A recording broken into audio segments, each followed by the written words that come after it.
me know who, if there's any questions, if they type in any questions. Let me see if I can. Can you see that little box in the right corner? Or can you see the full PowerPoint? Okay, cool. All right, so so here we are, basic social media tools and tips for small businesses. There is, so when Jess reached out about this, hold on, I'm gonna close this out. When Jess reached out about, speaking in the mastermind group, she mentioned, or she told me about you guys' journey in entrepreneurship and owning your business and some of your challenges with social media marketing. So I took those and created a presentation on basically all of those things. And so this presentation contains a lot of information, but it's very on the surface and it's very much on the basic level, because I feel like it's important to start at the basics in order to really get what you want out of social media, because it's easy to just get on social media and think you need to be on all of the platforms and post, just post anything. And going back to the basics helps you come up with a good strategy that will help you get the most out of your social media efforts. So it's a lot of information. If I'm going too fast, let Jess know. She will let me know. By the way, I couldn't hear you when you were talking, Jess, so just in case, you may have to unmute yourself if you need to. Okay, yeah. Okay, good. All right, so let's get started. Why isn't this working for me? Okay. All right, so a little bit about me. I went to UNC. I went to Carolina with Jess, and actually, I just remembered a few weeks ago that you and I met the summer before freshman year. It was the summer orientation, and I just remembered that, and I was like, "Wow, you were like the first person I knew at UNC outside of the track people." I was like, "How cool is that?" Like, I just remembered that a few weeks ago. But so I went to Carolina. I was in a journalism school there, and I got a degree in public relations. And just with all the changes that have been going on with PR and online marketing, I kind of made my way to content marketing. So since I graduated, I've been working in some form of content marketing. I've worked for businesses ranging from small businesses to Fortune 500 companies. And the company I left and actually last July was a Fortune 500 company, and I left to be at home with my little one, and also it was a chance for me to pursue my business idea that I had for a while. So I ended up founding or starting Endear Content, which is a small content marketing company that's geared towards small businesses who want to use content to grow their brand. And just another tidbit, I'm a mommy to 1.5 boys. I'm expecting in May. So right around the time of Jess. So I'm always excited to hear when another woman is expecting. So I was so excited for you, Jess. Love babies. All right, so enough about me. I wanted to start with this quote: social media is a means to an end, not the end all be all. I know with a lot of entrepreneurs and small business owners, it's easy to look at social media as kind of like just using it as the main source of your business growth. And it's important to understand that social media is just a small piece of your marketing to grow your business. So, there's email, there's your blog, there's other marketing methods. And I don't want you to put all your eggs in the social media basket. Just understand exactly what social media is, how it should be used, and how it can impact your business, in its own way. Not putting too much pressure on social media to grow your entire business. So what is the nature of social media? First off, it's a great tool for brand awareness. It's a great way to tell the world about your product or service, of course. It's important to note that every platform has its own unique purpose.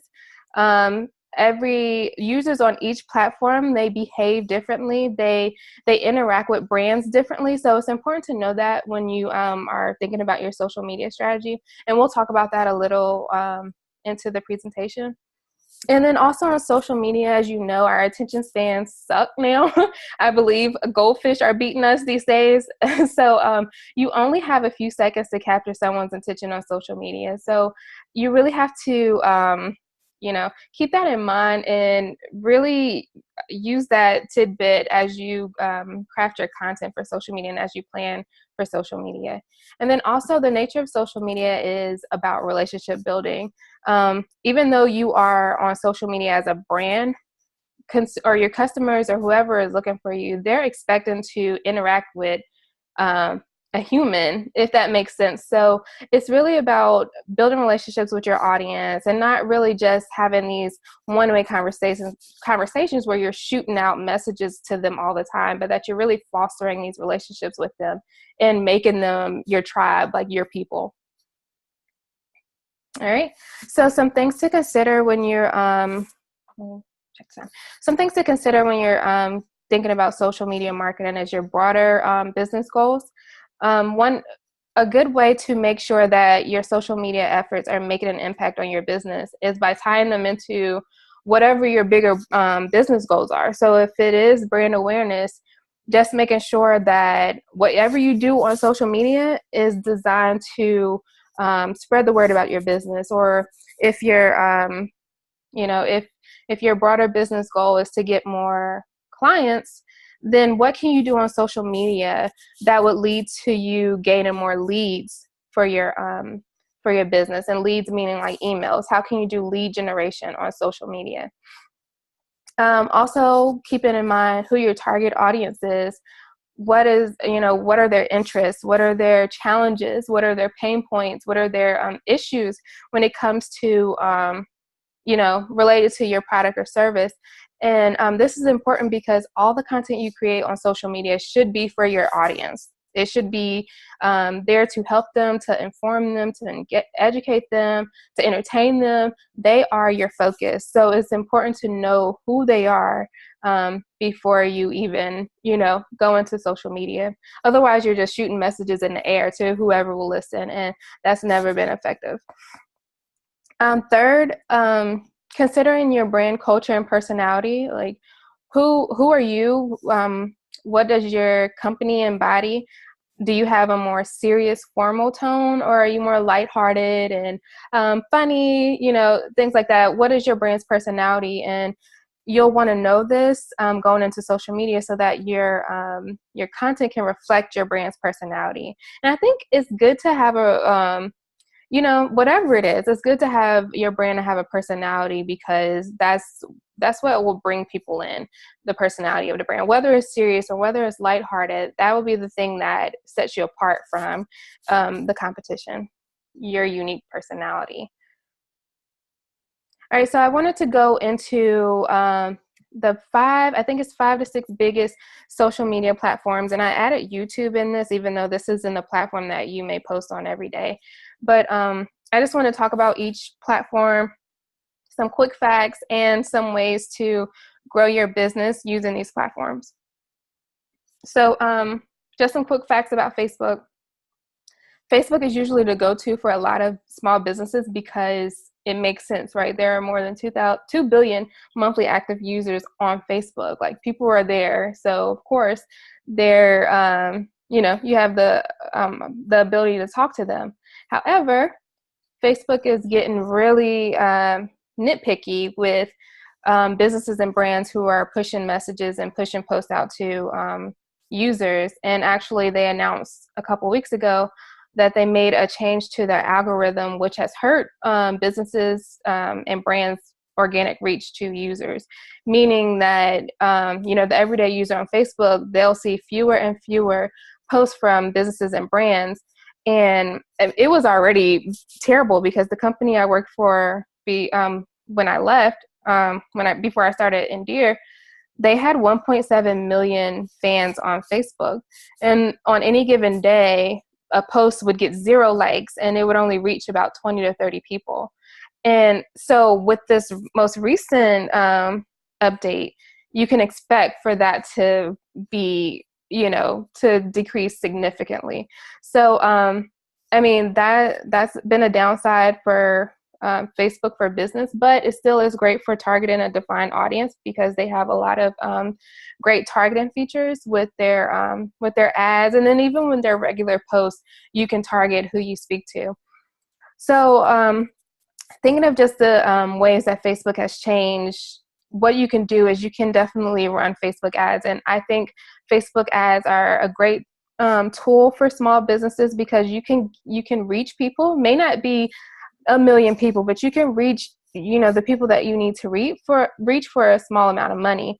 And I'm not sure if this newsfeed algorithm change has affected ads yet. They haven't announced anything yet, but Facebook's ads are still definitely a great tool for building your brand awareness or driving traffic to your site. So if you're not doing that, I don't have the time to go into that today, but Facebook ads are definitely a great tool for that.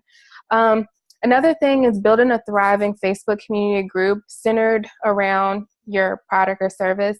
With the newsfeed change, Facebook is rewarding long, meaningful conversations. And so that's what typically happens in these Facebook groups. So that would definitely be an area where you could nurture community, grow your community. And of course, you don't want to, shoot out about your business and services all the time, always talking about yourself, always trying to sell to them. You'll want to engage with them and really bring value to them so that they're interacting and they're engaging.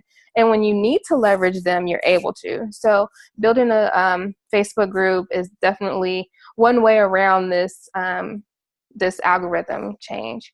Also use Facebook Live video. For me, Facebook Live is hard. This is only my second live presentation, but I definitely plan to use Facebook Live in the near future because it's just one of those things that, of course, is meaningful engagement. So Facebook favors it or it rewards it. So when you go live, your audience will get a notification. And some people really just favor, or they really like that raw, unfiltered, in the moment engagement. So that helps you engage with your audience in a meaningful way. And then there are also other things you can do with Facebook Live. So say the people who viewed your video, you can retarget ads to them based on whoever watched your video. So Facebook Live has a lot of benefits, and just in general, Facebook is powerful. Video.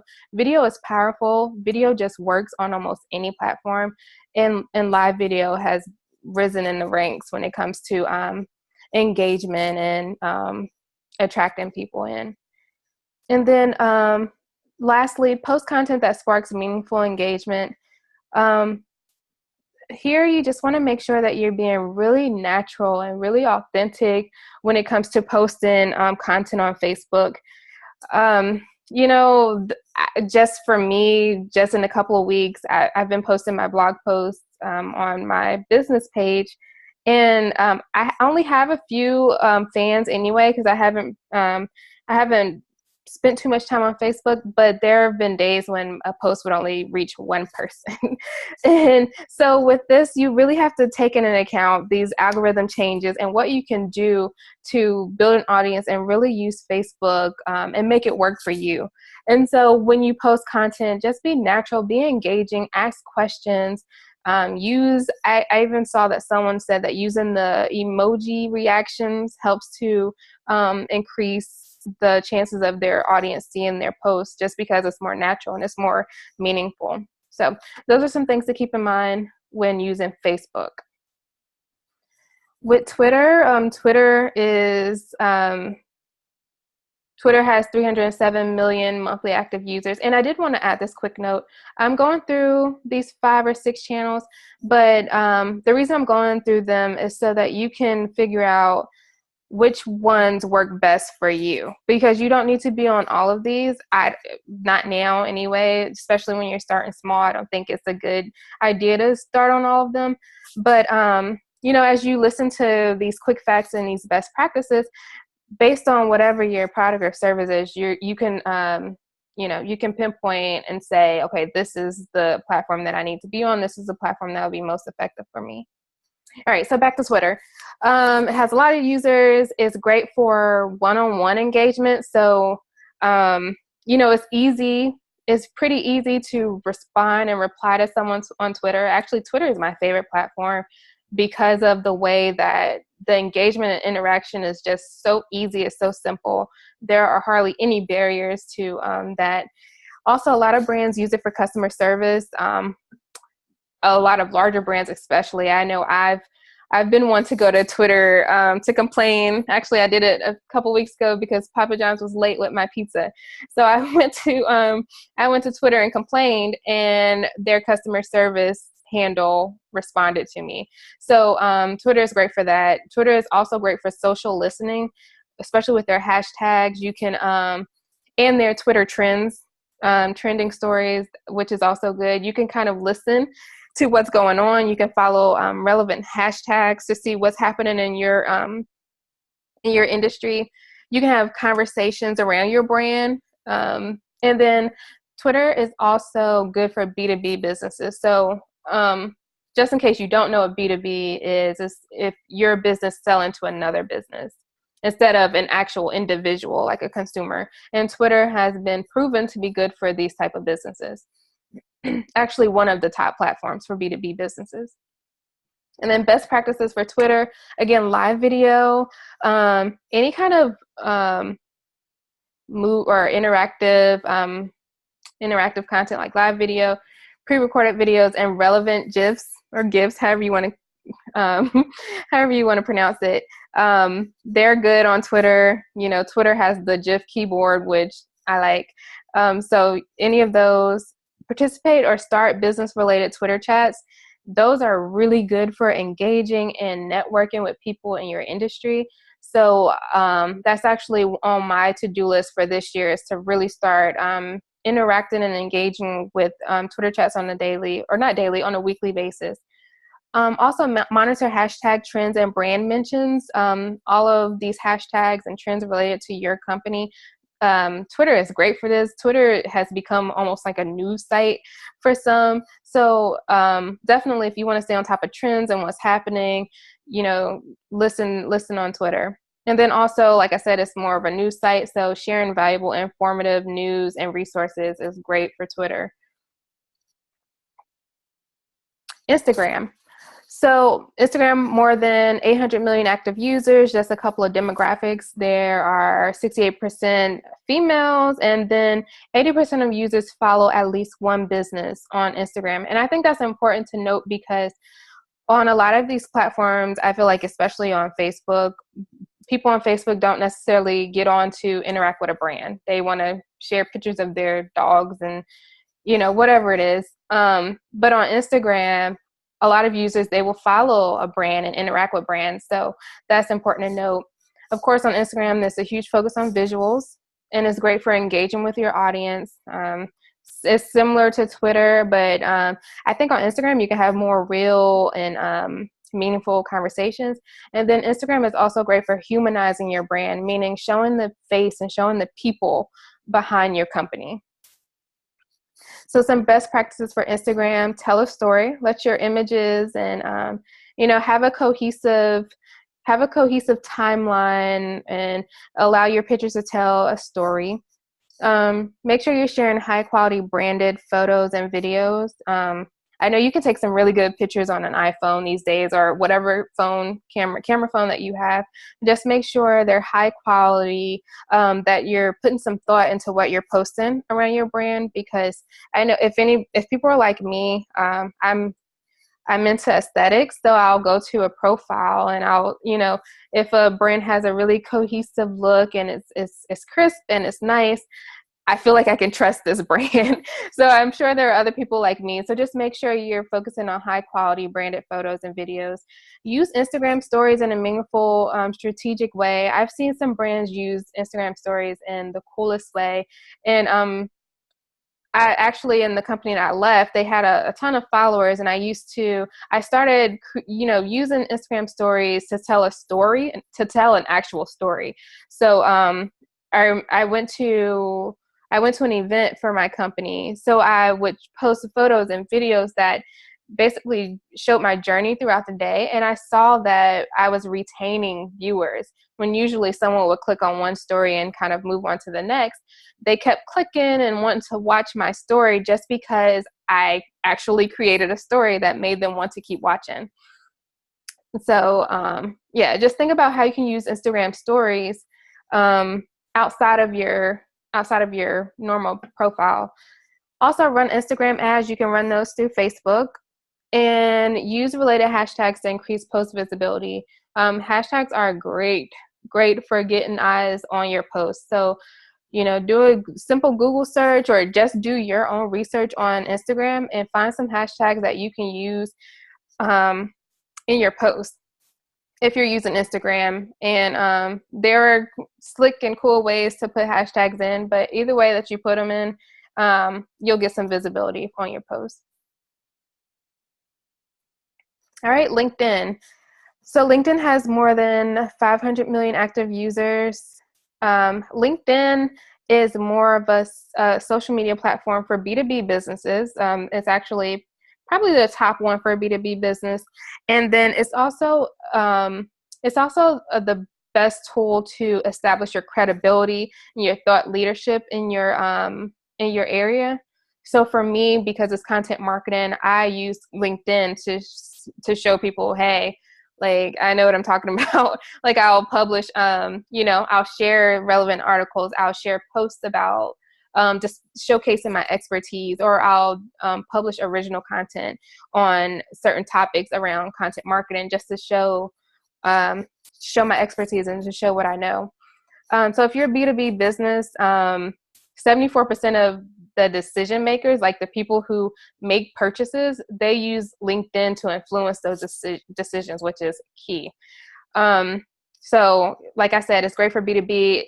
It's great for showcasing your expertise, and then also finding and building relationships with prospects if you're a B2B company.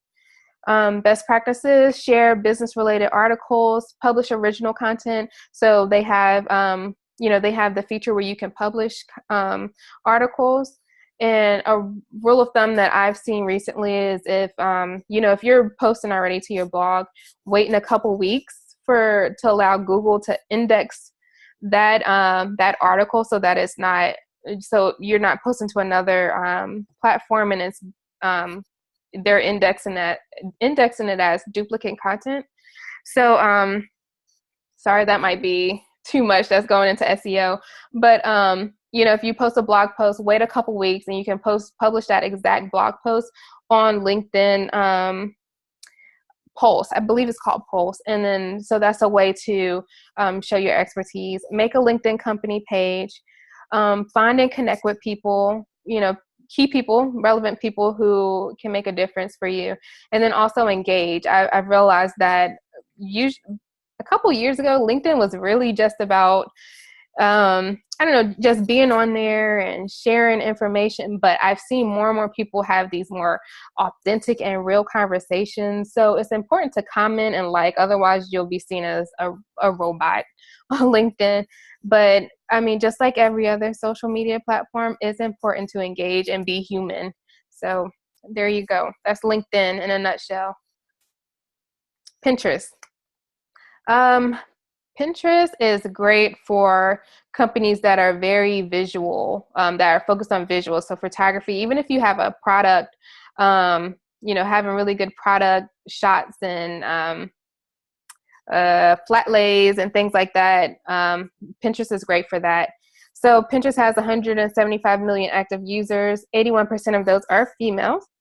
And then Pinterest serves as a search engine. I know I use it for a search engine for different categories. So especially recipes, if I'm looking for some design, like decor tips, things like that, stuff about my baby, workout, I search on Pinterest. So it serves as a search engine, highly focused on visuals.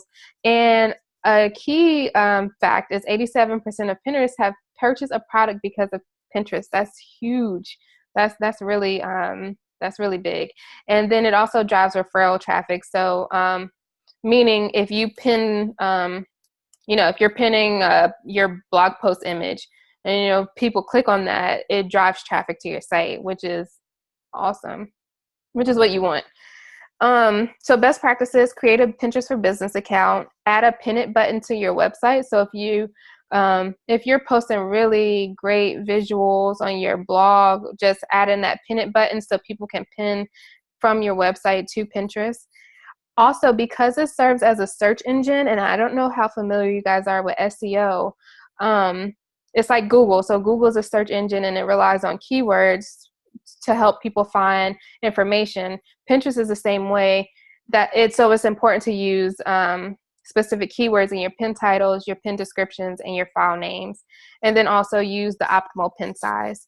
And I added a graphic down here just to give more best practices on the images that you should post and pin. So, and you're not only just pinning your stuff, you can also repin, other pins on Pinterest, but just making sure you know the best practices about what people are most likely to click on or engage with on Pinterest. All right, YouTube. Like I said earlier, YouTube isn't one of those channels that you'll be posting on every single day, but just in case you're interested in YouTube and investing in video, I wanted to include it just in case. So more than 1.5 billion monthly active users, that's big. 5 billion videos watched every day. And then YouTube is also considered the second largest search engine behind Google, which is also big. So we all know the power of video. Video drives a lot of traffic, and that's expected to grow in the coming years. So if you're not using video, it's kind of good to start thinking about how you can do it. And even if you can't buy, even if you can't invest in all these fancy lights and a fancy camera, there are ways around, all of that where you can still reach your audience and engage with them. And one way is live video. So YouTube even has a live video feature. But, just in case you are thinking about doing these, pre-produced videos, longer videos outperform shorter videos. And the average length on the first page of the YouTube results page is 14 minutes and 50 seconds long. All right, so some best practices are post videos consistently. So if you are going to post, whether that's 3 times a week, once a month, just be consistent with whatever frequency you choose. One way to do that is by doing a video series. So for me, just for example, say I wanted to do some content marketing videos. A video series could be, how to build your strategy. So I may start with goal setting, and then buyer persona, and then keyword research, which is like the different steps in content marketing strategy. So that's one way that I could build a video series. Or I could do explainer videos explaining how to use SEO for your content, or some kind of tutorials. So I know I've watched tons of tutorials, and I'm sure you guys have too. You can easily do a tutorial on your product, on your product, or whatever your service is. You could do a tutorial behind that. Product demonstrations, and also interviews. You can, I believe you can do split screen interviews on YouTube, which is cool. Again, record longer videos, include call to actions in your descriptions. So like every piece of content that you create, whether it's for your blog, for your email, for social media, make sure it has a purpose and you know exactly what you want that content to do.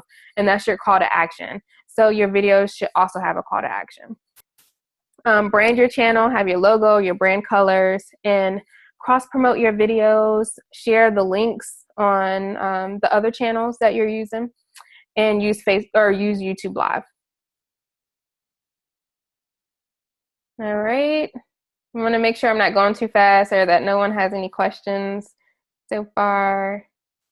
Are we good? I actually have one question. Okay.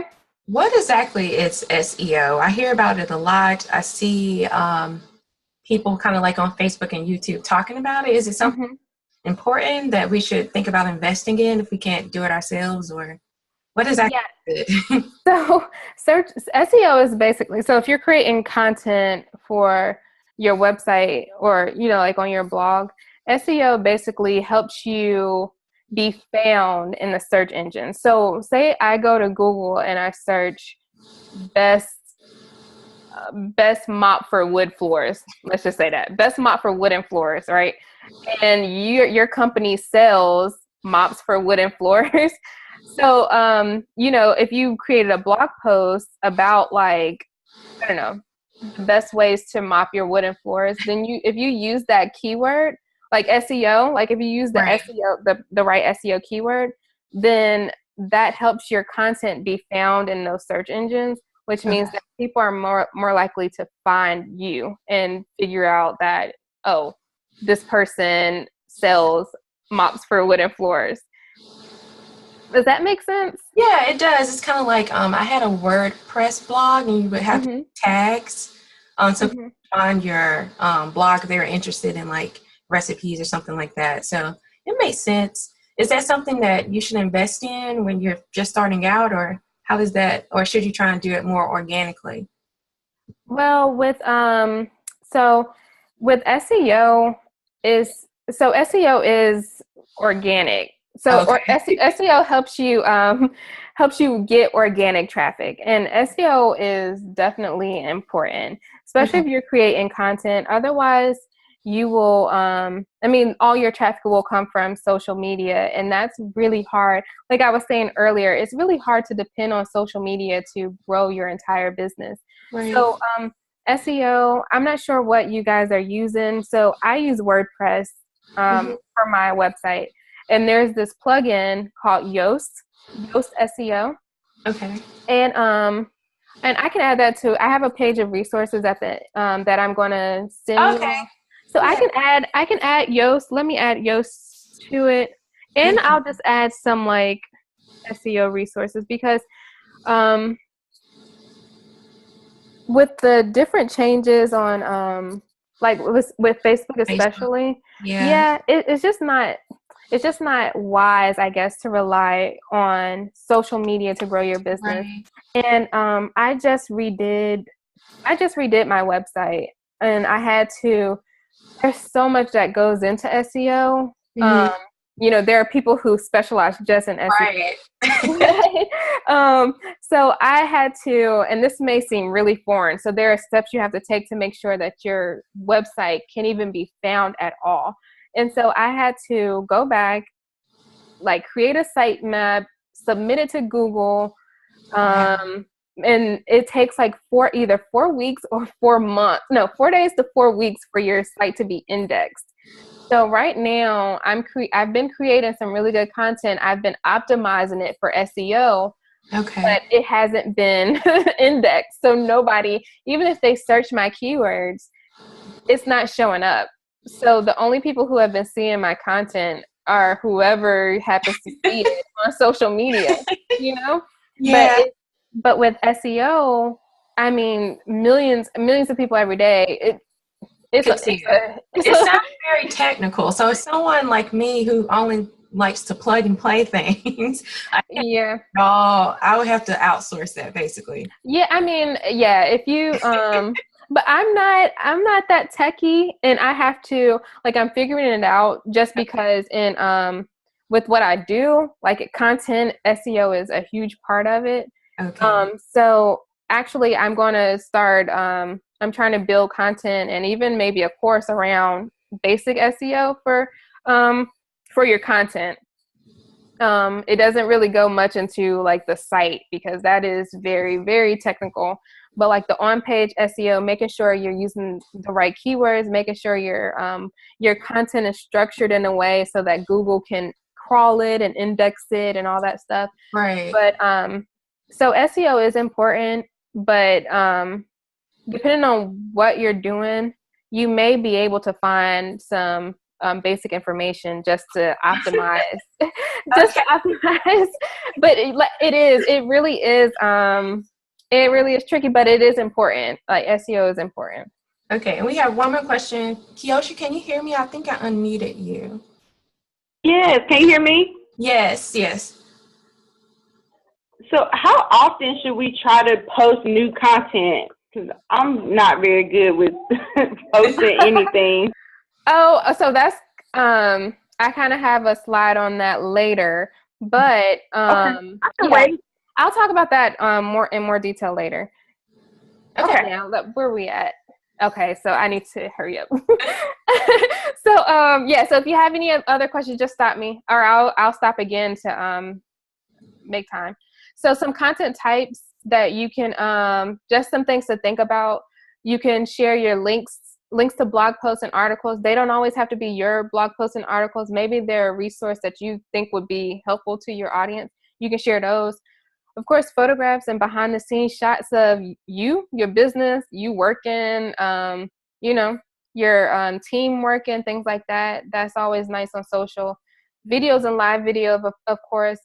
GIFs and cinemagraphs. Cinemagraphs are just like if you see an image and part of it looks like it's staying still, but then maybe there's some water flowing in the background. That's a cinemagraph. And if you're if you're a designer, that would be easy for you. If not, stick to the GIFs. Also, shareable quotes. We've all seen those. Charts, graphs, visualizations. That may just be like a small, simple graph displaying or demonstrating some data that you have. An infographic, user-generated content. That means user-generated content is someone else's content that's centered around your business. So let's just say I have my husband has like a beard oil company, right? So say he says, tag your beard with Remedy, that's their beard oil company. Tag your picture with Remedy to be featured, or show off your beard and use this hashtag. You can use their photos in your social media content, and that's considered user-generated content. And then also product images, either your physical, if you have physical products, or even like your online products. So I created a content marketing strategy workbook, which is all online, but I created a graphic for it, which I then share in social media. So if that makes sense. And then there are way more probably content types, but I feel like this is a good list to start from or to look at as you're planning your content. And over to the side, these are different tools that you can use to create your content if you're not like a designer, if you're not a photographer. Canva is good. Canva is free for the most part. I believe you pay a little extra if you want to include your branding. Like if you want to add your branding to the tool, like logos and brand colors and typography. But Canva's good. A lot of business owners use Canva. Biteable, I just wanted to add a tool where you can use, or where you can create simple videos where, if you don't want to invest in all this, all the different cameras and things like that. This is a way to, add some video to the mix.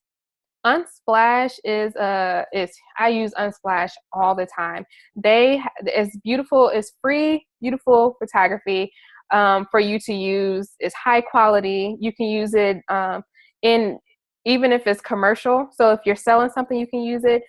They have started asking you to credit the photographer, but it's totally up to you. They don't require it. I do it in my blog post, but you're not required. Actually, the quote graphic I used in the beginning of this presentation was from Unsplash.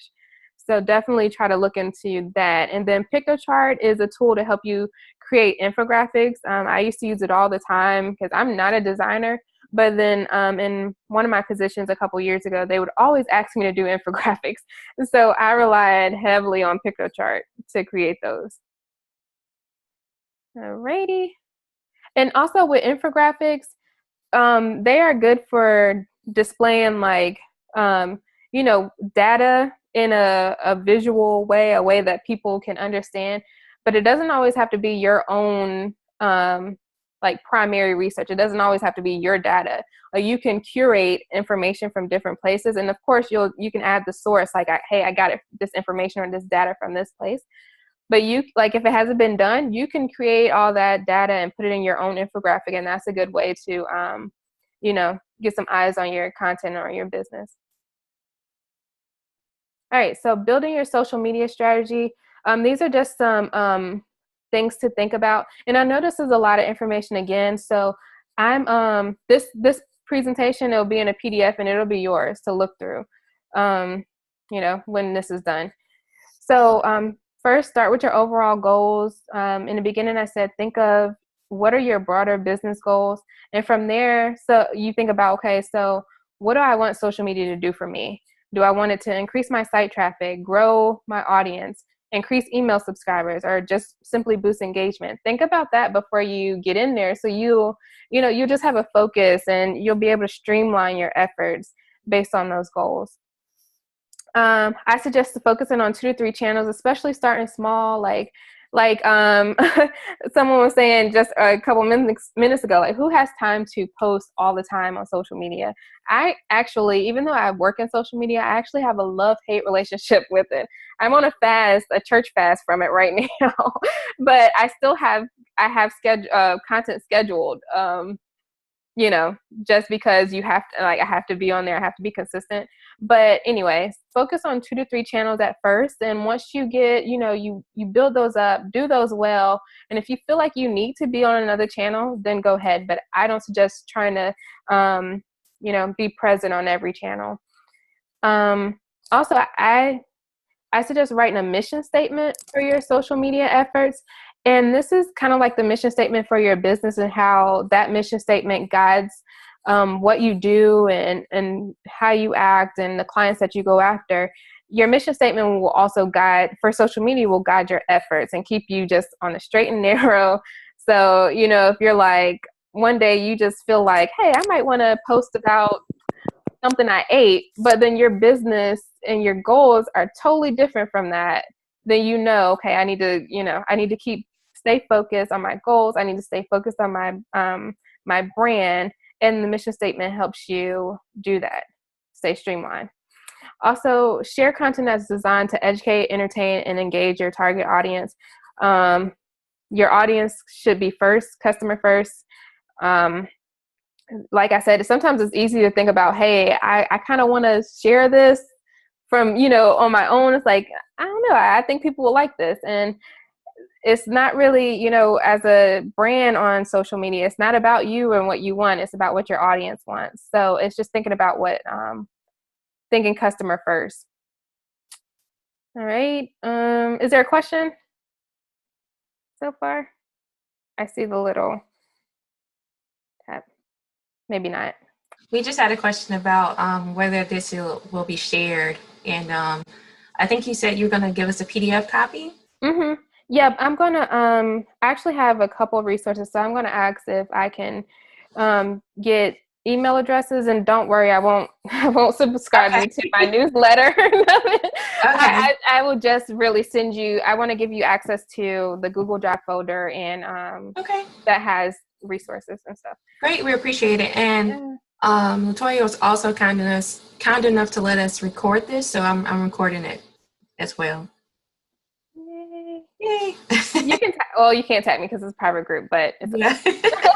All right. So moving forward, establish some content themes and categories. I find that this makes it easier for me to come up with things to post. And I know you were asking someone, you're asking like, how do you, how often do you post? What do you post about? These content themes can really help you stay on track. So with content marketing, I may talk about SEO. I may talk about SEO, content strategy, content creation, how to create content. So those are 3 different themes in my business. So I may focus on those 3 themes in social media too. That's just an example. Or for another business, it was for or this company that I interned for a couple years ago. They were all about Black women entrepreneurs, and just like everything related to that. So sometimes we talk about wellness. Sometimes we talk about, of course, business development. So those themes help me plan content for each day of the week. And then also build campaigns around holidays, special events, product launches. Don't forget those, those little quirky holidays that pop up and you're like, shoot, I could have done something for this. Like, don't forget those, add those to your strategy. And so you can you can have content already scheduled for those things. Also use the 30-60-10 principle. And I have information down at the bottom for that. Basically, that's 30% of basically it means do not just talk about yourself. and do not just share content that's related to you. 30% should be your owned content, meaning like if you're blogging, basically your blog posts and anything that you created.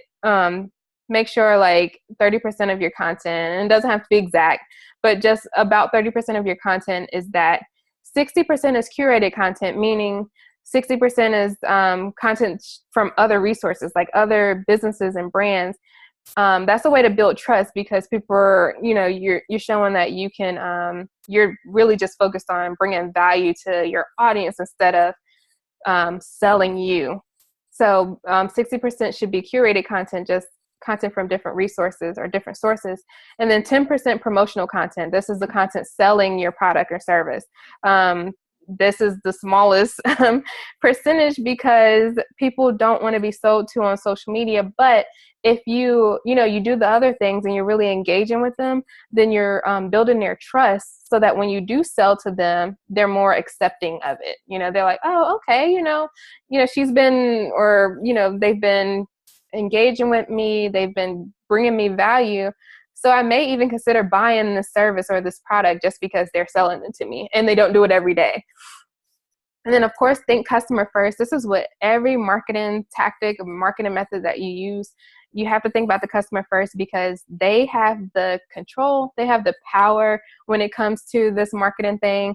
They can easily unfollow you. They can, easily just, click on a competitor. So you want to cater to them. You want to cater to what they want, what they need. And that's just what you hear all the time. Like, customer's always right. And in social media, it means that you have to just cater to what they want. All right, let me make sure. Oh, I need to hurry up. Sorry, this is a lot. So this social media content calendar, this is I'm actually this is something I'm going to give you all as a part of the resources to help you schedule your content.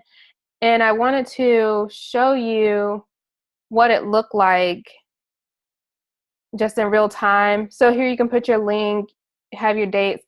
If you get in it, once you have it, download it for yourself, because otherwise you'll all be working from one document. So download it for yourself, and you can upload it back to Google Sheets if you want to, or just keep it as an Excel. But here, like for me, I only use for my business Facebook, Twitter, and LinkedIn. So you can go ahead, just delete the ones that you don't need, and then, copy and paste. So for me, I would go ahead and delete these: Twitter, Instagram, or Pinterest and Instagram, and then I'd copy and paste it for Tuesday, Wednesday. And I would do it week by week, because it could get really lengthy and really crowded. So this is just to help you. If you are spreadsheet or Excel savvy, you know how to create the drop-down list. If not, you can manually type in what kind of content that you want. But I would keep like a legend, kind of like of what kind of content you'll create on a regular basis. So for me, I create like a content tip. I share blog posts. I share video. And then I curated content. So what I'll do is I'll go in and decide. Oh, is that me? Oh my God. Sorry, my fire alarm is going off. Do you need to go check it? My husband's downstairs. Hold on. Okay, we'll pause for a second. Is everything okay? Hold on, please give me a second. Go ahead.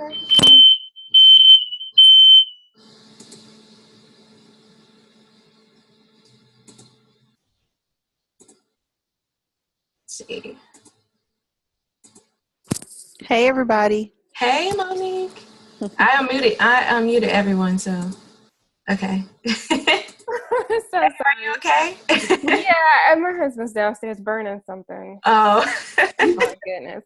While he's playing his video games. So Of course. That's of course. My goodness. I'll Okay. save that for when this is over. But anyway, just keep like a list so that you can always refer to it when you're creating your schedule. So I know I'm running out of time. I'm sorry. It was a lot of information. So just going back to this, you'll have this calendar, make it what you want, but it's just here for you just in case you need help scheduling content. These are the different tools that you can use to manage and schedule your social media content. If I'm sure a lot of you guys are busy. These tools are a great way for you to stay present and consistent on social media. So even if it's like you take a couple of hours on a Sunday night or whatever, go ahead and plan your content in that calendar and use these tools to schedule so that you'll know that you'll always have something. You'll have something in queue and schedule for your social media. So this will be listed in the resources too, but this just shows you what platforms they allow you to schedule. All right, so back to best times to post. You'll have this so you can look back on it, but I don't want to go through because we don't have time, but this tells you just approximately how often you should post. But rule of thumb, these are just standard, like what people, I guess these are just standard times and what's best. But what I found is most helpful is looking at the in-app analytics. So you know how Facebook has its own analytics platform, Twitter has analytics, Instagram has analytics. You can go in there and see exactly when your audience is most active. So for instance, for Facebook, with the company that I worked for before, their audience was actually most active at 9 p.m. at night. So I would schedule posts when I wanted more engagement. I would schedule posts for 9 p.m. and it actually worked. So although these are these are standard and things to go by, especially when you're first starting, but as you build your audience, look at these analytics tools and figure out what really works best for your audience, because your audience is different from, say, my audience. So that's just a rule of thumb. I hope this helps. You'll have this. I don't want to go into detail because I'm running out of time, but there you go. And I mentioned social media analytics. I'm big on seeing what works and what's working and what's not working based on the numbers. So these are some of the key things that you need to look at on social media. How many people is your content reaching? How many people are seeing it, which is not really that important. Likes and reactions, shares, retweets, reposts, mentions, comments. Link clicks are big because even if someone doesn't like or comment, maybe they're clicking to your website. And clicking to your website is what gets you closer to them making a purchase. So while likes and shares and comments and all those things, they're good for engagement, link clicks are the metrics that you want to follow if you're trying to drive site traffic or if you're trying to do lead generation. So if you're trying to get people to become an email subscriber, you'll want to try to increase or optimize for these link clicks. And of course, followers, how many followers you have. I mentioned in the beginning, social media is not the end all be all. So if you don't have these numbers on social media, it's not a reflection on how well your business is doing, but it is good to build a community and build engagement on social media and to build your business. It is good.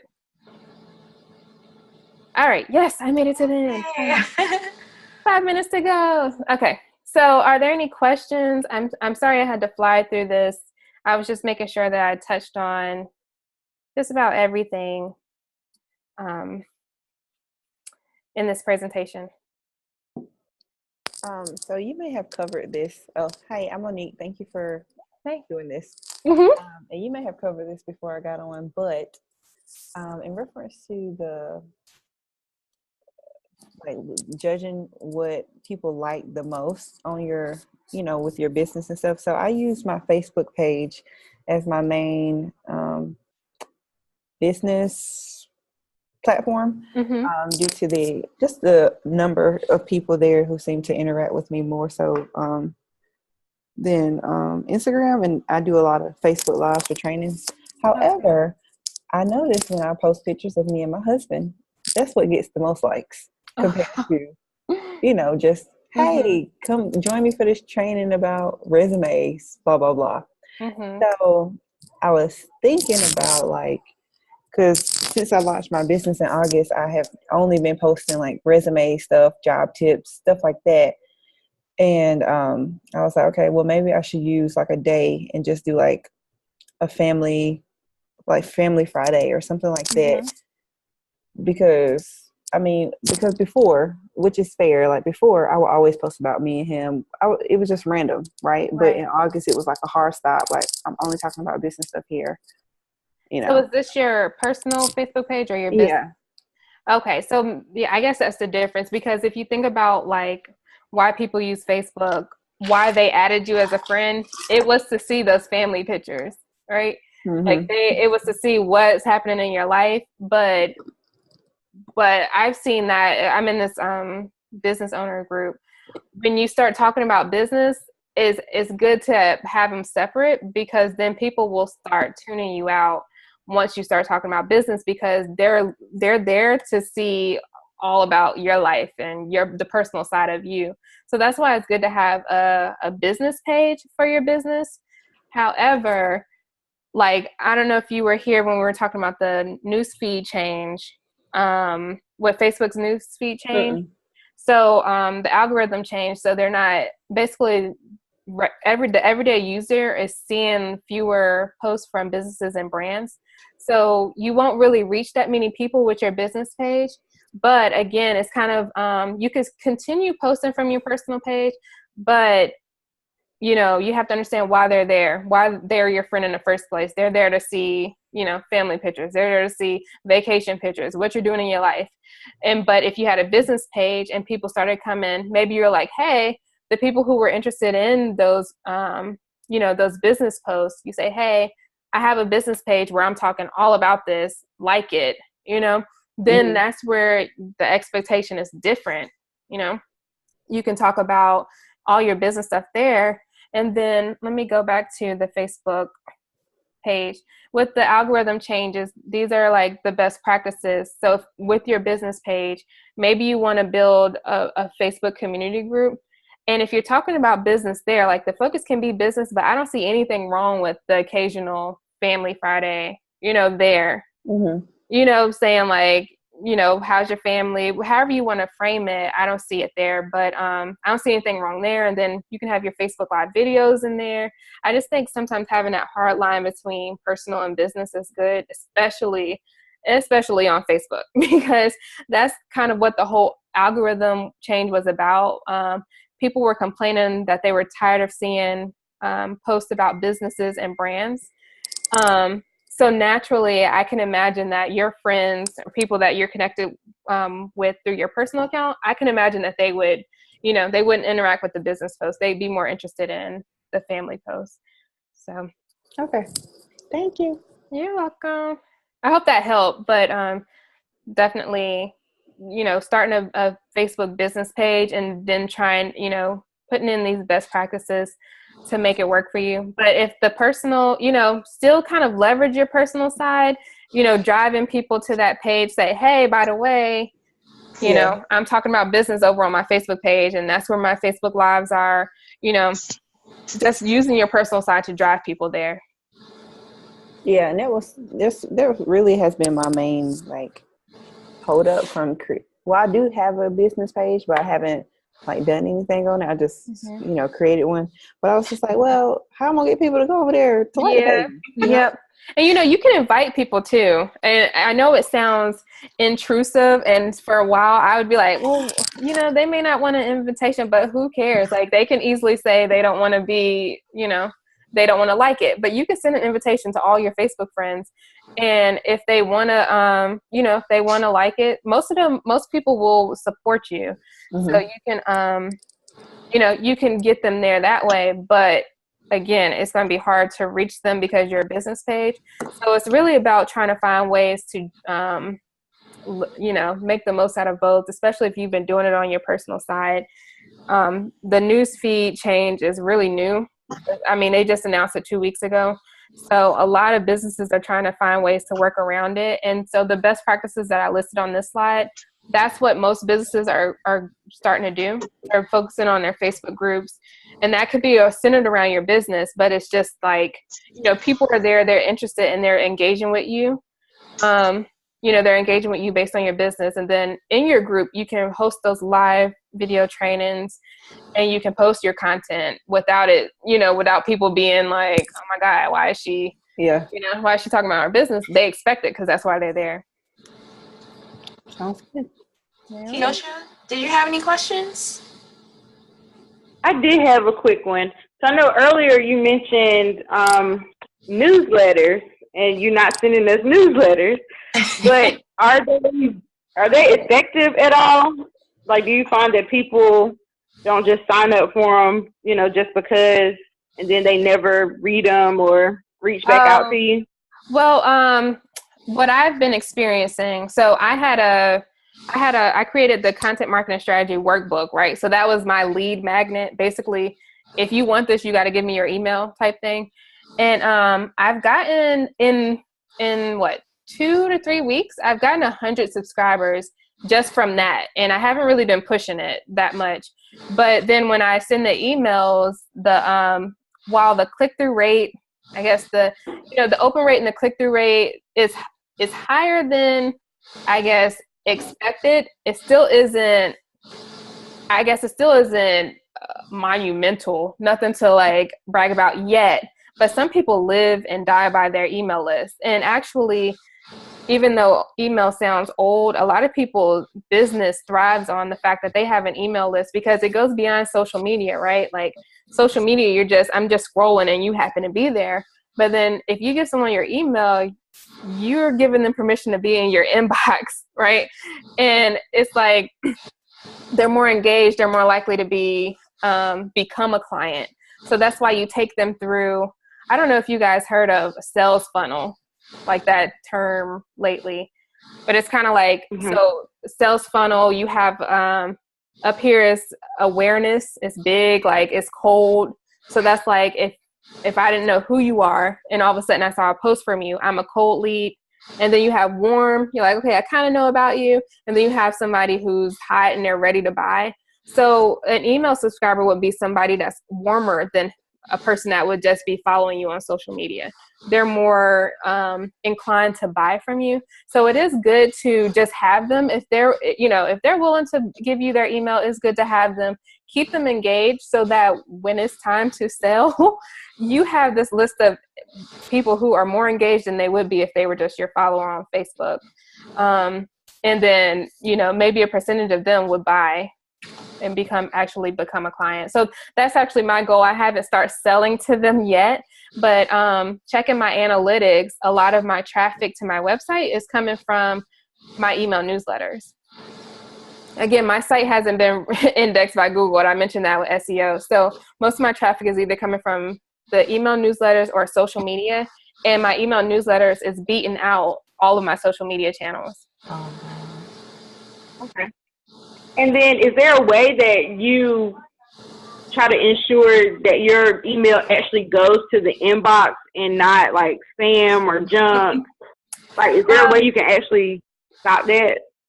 Yeah, I think so it helps if you have your own branded email. So my website is endearcontent.com. My email is latoya@endearcontent.com instead of a Gmail account. That helps.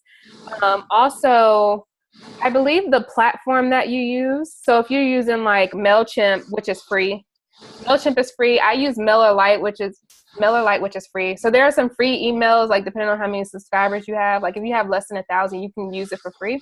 If you use these they're already trusted platforms, they won't go to spam.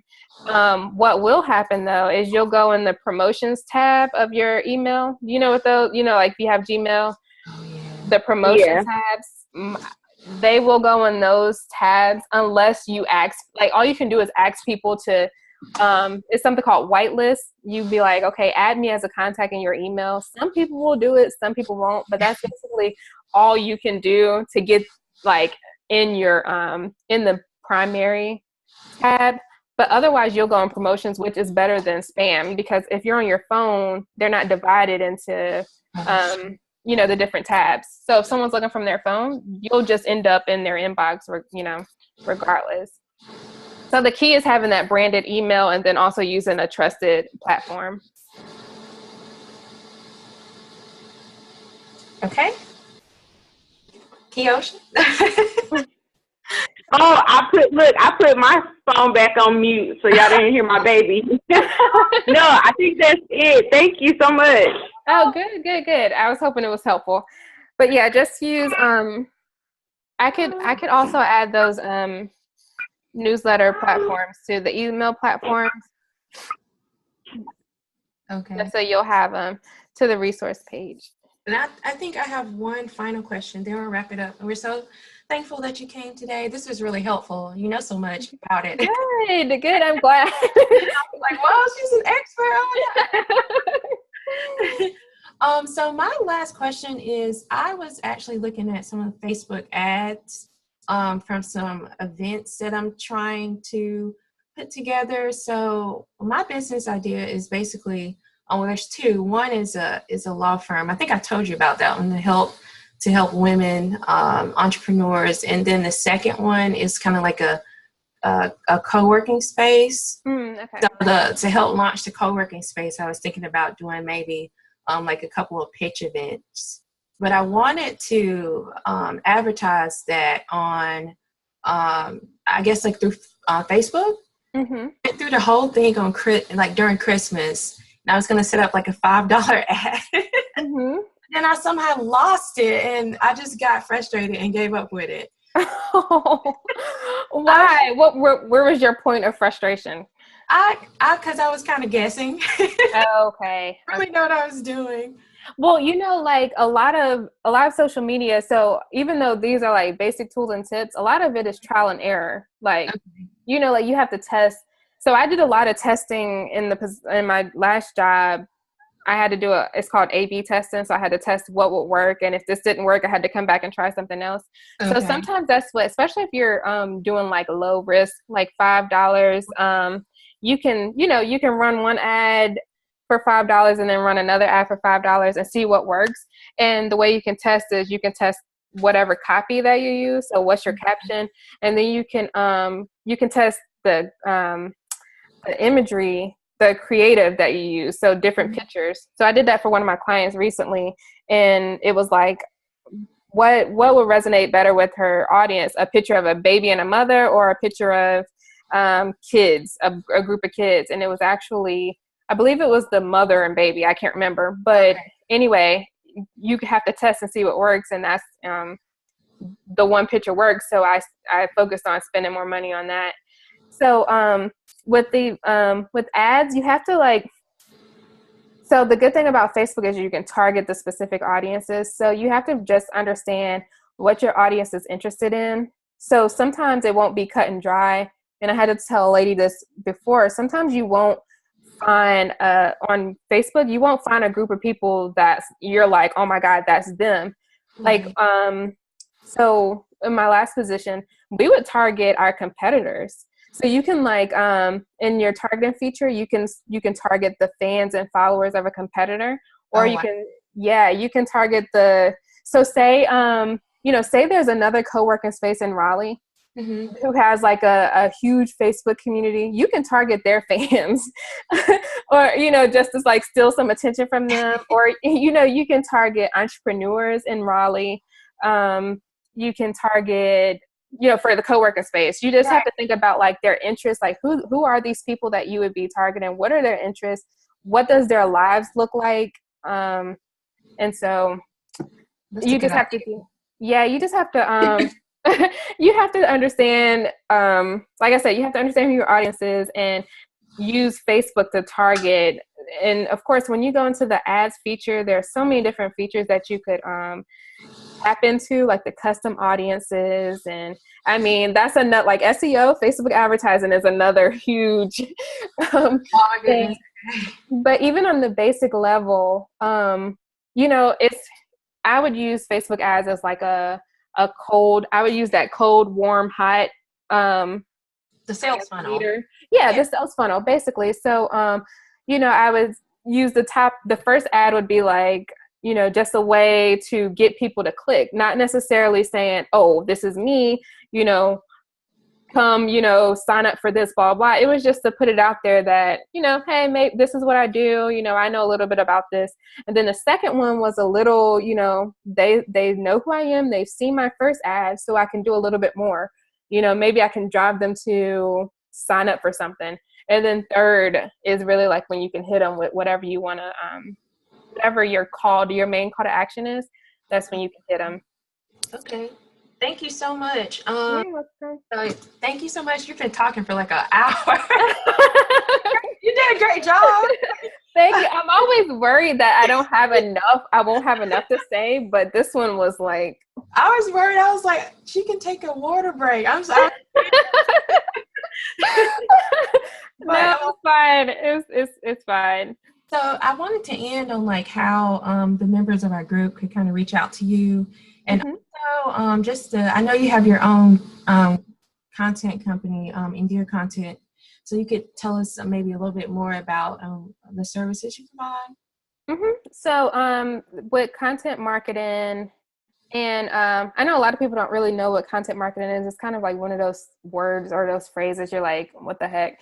But content marketing is really straightforward. It's basically you're creating content. It's the process of creating and publishing and sharing content for your specific audience, and you're sharing it for a specific goal. So it's content marketing. It's marketing content to grow your business. And so I help small businesses with their strategy behind that. And then I also help people create their content, like for their blogs and for their site. And then I also do some social media marketing. So managing social media or creating a social media strategy for small businesses.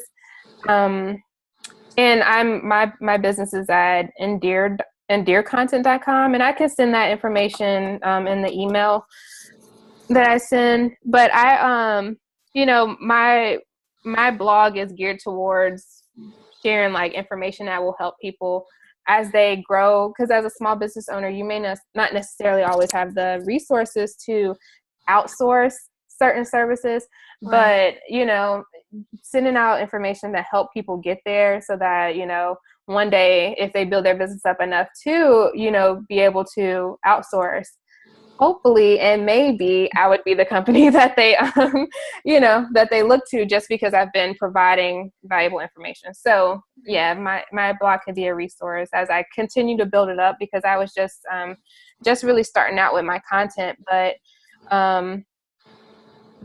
I can continue adding from there. And in the email, I'm going to send a Google form just to get your feedback about the workshop. And Okay. if there's topics that you are interested in, as far as like content and things like that, if you can add that will help, because I'll know exactly what people like you are searching for, what you guys want to know, and then I could be able to create content around that. Okay. Well, thank you so much. That was awesome. Thank you. Hold on. I'm still looking at my screen. I'll see you guys. Okay. But yeah, thank you. Thanks ladies for joining tonight. I hope you guys got a lot out of it, or at least something out of it. And just if I can if you can email me, I guess their email addresses, I'll send out this I'll send the link to the Google Drive folder that they can access with all the information there. Oh, awesome. Thank you so much again. That was wonderful. You're welcome. Okay, guys. Have a good night. All right. Thank you. Bye. Thank you. Talk soon. Bye.